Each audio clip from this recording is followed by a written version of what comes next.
Salut tout le monde, Erspatapouf pour une nouvelle vidéo et aujourd'hui,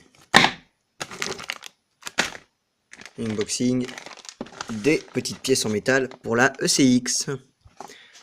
Alors en premier, il y a mise au point, il y a déjà les pièces en métal pour la transmission vu que j'avais fumé les autres.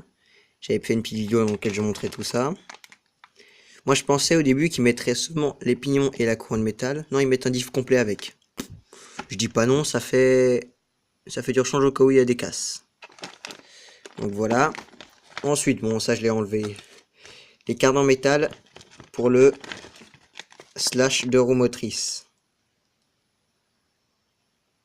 Ouais, carte en métal pour le slash de roue motrice.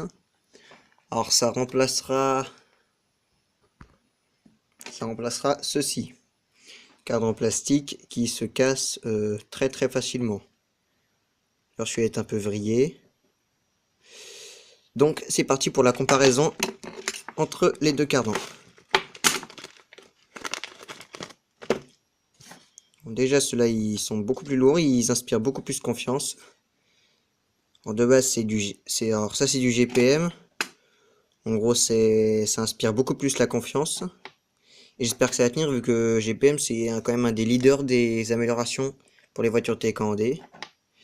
Alors déjà, quand on est en compression maximale, comparaison, on aligne les trous là, et les petits trous.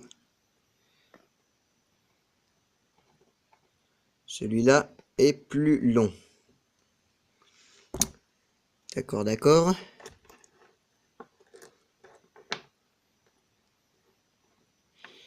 Ah, c'est bizarre. Alors, apparemment, il faudra utiliser les hexagones comme ça. On pourra pas utiliser autre chose, vu qu'il n'y a pas les petits trous là. Il n'y a pas ces petits trous, il faudra utiliser ça. En gros, ceux que j'ai en ce moment, je pourrais pas les utiliser. Voilà. Ça, en gros, vous voyez, ça rentre pas. Donc voilà. Déjà.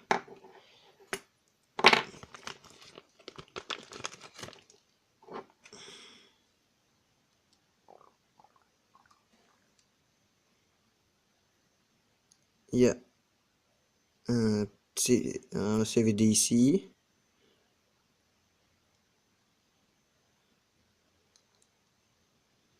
Pareil pour ici.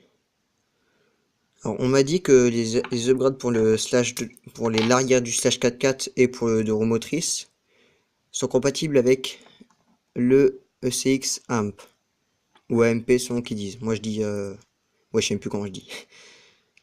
Ouais, j'espère que c'est vraiment compatible, sinon 25 € balancés par la fenêtre. Voilà. Ça, c'est pour les cardans. Ah oui, dedans ils ont mis.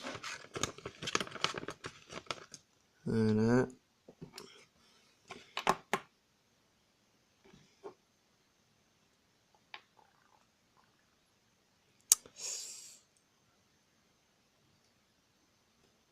Bon, la mise au point ne veut pas se faire. Voilà, les petites vis longues juste là. C'est pour tenir à l'intérieur à la sortie de diff.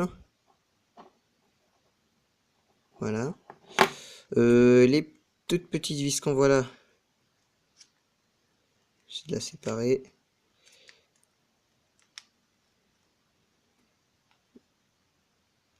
Juste là, les tout petits, c'est pour serrer les hexagones. Et il reste ça. Ben, je sais pas. J'ai rigolé, mais je sais pas où ça se met. Un petit joint torique comme ça. Où est-ce que ça pourrait se mettre? Bon, je sais pas, on verra à l'installation. Voilà, ça c'était pour les cardans. Maintenant, pour la transmission métal. Alors que, quand je vous disais, ils ont mis un diff complet. Voilà, j'ai le diff d'origine. Ça, c'est pas les mêmes trucs, c'est bizarre.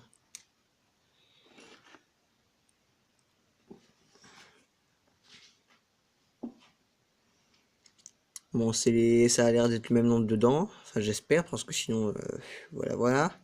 C'était bien dit, prévu pour un SX Amp.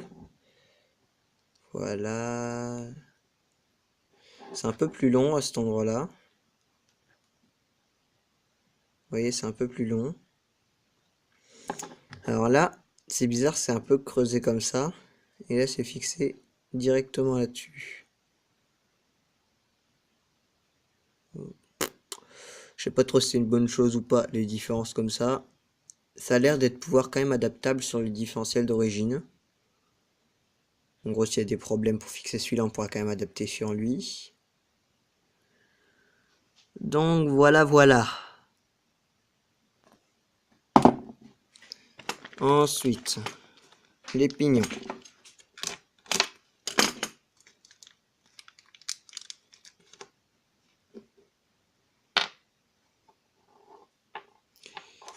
En comparaison avec la version plastique. Bon, je vais pousser un truc là. Alors, la version plastique.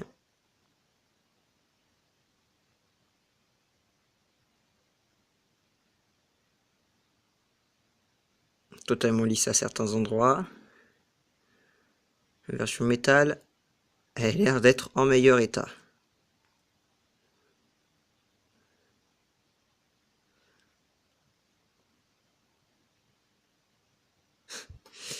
Donc voilà. Et puis le dernier, c'est lui.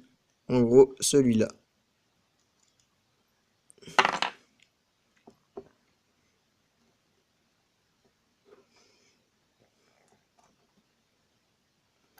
Bon, on va dire ça, voilà.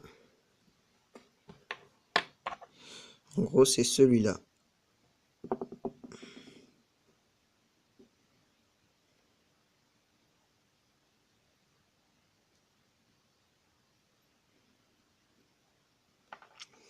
On va tout de suite l'installer sur l'arbre.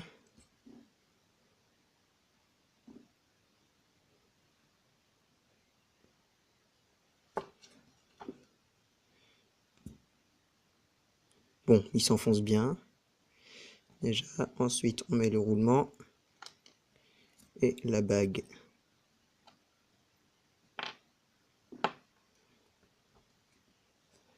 Donc voilà, ça a l'air de bien se mettre.